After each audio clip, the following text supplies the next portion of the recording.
Ashley. Today I'm going to talk about disability laws. There's 5 in particular that I want to talk about. Then I'm going to get into a little bit of Amendment 13, which was the abolishment of slavery, and Amendment 14, which is the equal citizens' rights. The 5 important laws I'm going to get into are the ADA, the Americans with Disabilities Act, the Workforce Investment Act, the Rehabilitation Act, Vietnam-era Veterans Readjustment Assistance Act, or VEVRA, and the Civil Service Reform Act, or the CSRA. The ADA prohibits disabled people from being discriminated against. In order to be recognized under the ADA, you have to either be disabled yourself or be associated with a disabled person. It could be a mental or physical disability, and not all of them are named specifically under the ADA. The WIA consolidates federal job training and employee programs. It also prevents disabled people from being discriminated against for receiving financial assistance, federal financial assistance. The Rehab Act is funded disability-related activities, including vocational rehab, training, and independent living programs. And specifically, Section 501 states it discriminates against qualified disabled people and states that it's unlawful.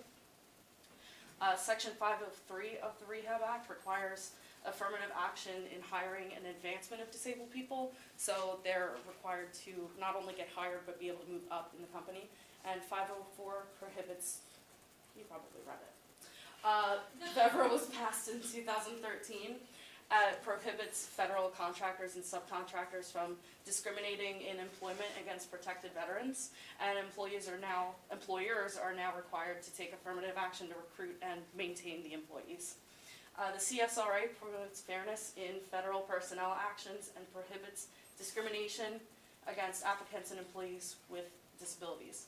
It's enforced by both the U.S. Office of Special Counsel and the Merit Systems, forget what the last 2 words were. You might have seen something similar to this in your workplace. Like over here is how you can file a complaint. These are the, this is where you can send your complaint if you have one.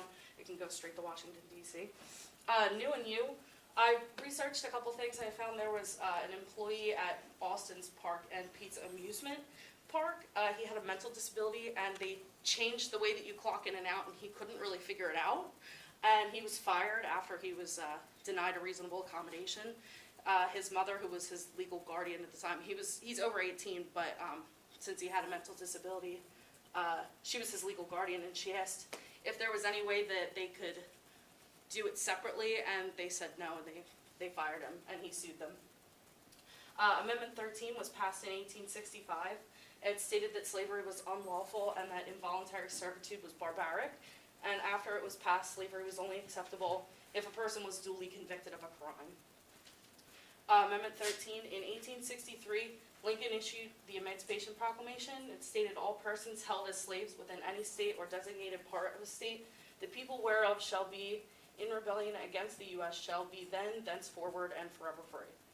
Amendment 13, the amendment was passed at the end of the Civil War, and the House of Representatives didn't want to pass it, but Lincoln took an active role to make sure that the amendment was passed and successful to free all the enslaved people.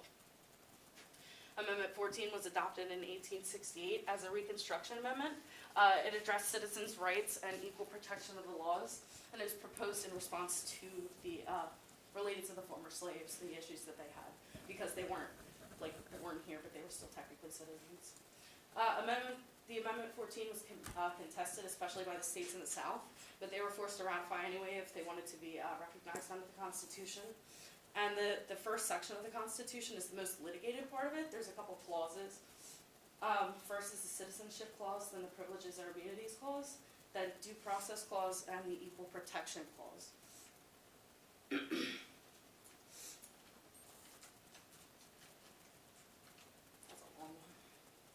The Citizenship Clause, the Dred Scott versus Sanford case, it said Americans descended from African slaves couldn't be citizens, but the Citizenship Clause overruled the Supreme Court's decision. Privileges and immunities prevents out-of-state citizens from being treated in a discriminatory manner. Due process is life, liberty, and property can't be deprived of a person without legislative alteration. And the Equal Protection Clause requires states to give equal protection under the laws to everyone who is under its jurisdiction. In summary, Americans with disabilities are a protected group and can't be discriminated against. Amendment 13 abolished slavery and started the anti-discrimination movement, and Amendment 14 requires equal protection under the law, and racial segregation is deemed illegal. This was just the closing slide from my group. I couldn't make it, so.